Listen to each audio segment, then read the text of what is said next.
In this video, we'll take a look at the most important steps to ensure a successful putting green installation.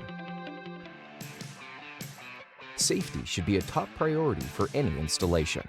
This includes establishing a parking zone for your vehicles while on site, using all appropriate safety equipment throughout the project, ensuring that your crews stay well hydrated and have frequent breaks, and having access to a first aid kit should you ever need it. When you arrive at the site, start by reviewing the project plans in detail, taking note of any specific requests from the customer. The first step will be to remove the existing surface.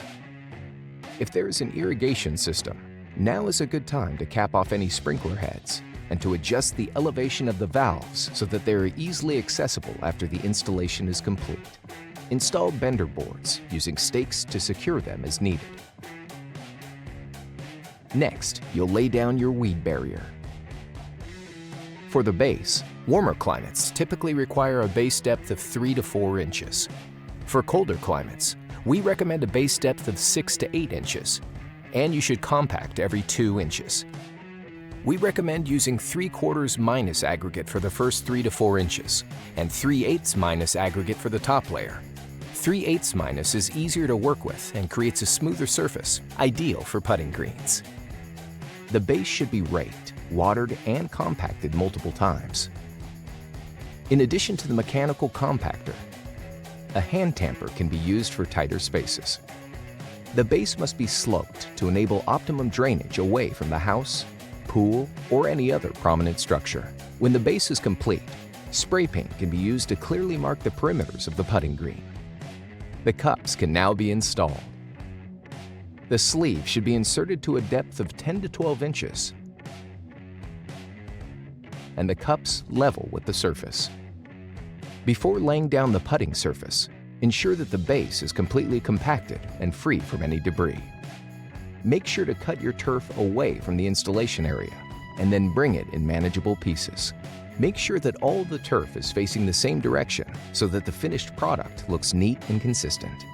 Place a nail to identify each of the cups so that they can be easily located for cutting later on.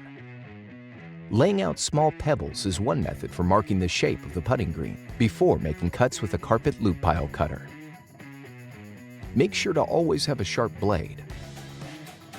When the putting green surface is in place, you can prepare the fringe turf.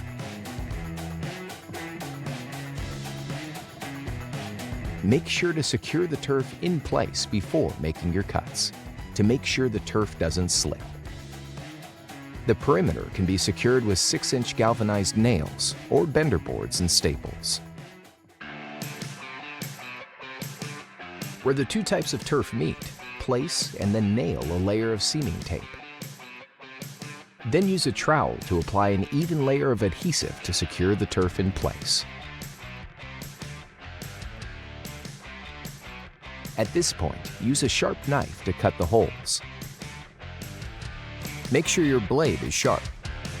Take your time and never rush this critical part of the installation. Apply pressure to the cutter so that the blade follows the contour of the cup. Avoid gaps between the cup and the turf. Use shears or scissors if additional trimming is needed. Round sections of the fringe turf can be used to make covers for the irrigation valves so that they are neatly concealed. Infill is applied to protect and support the turf fibers. A very fine infill, such as this 30-50 blend, should be used for a putting green surface. Thicker infill can be added to the fringe turf. Finally, the putting green surface must be rolled and the entire installation groomed. After a site cleanup, the truck can be loaded while the project manager completes a full inspection with the customer. Thank you for watching this video.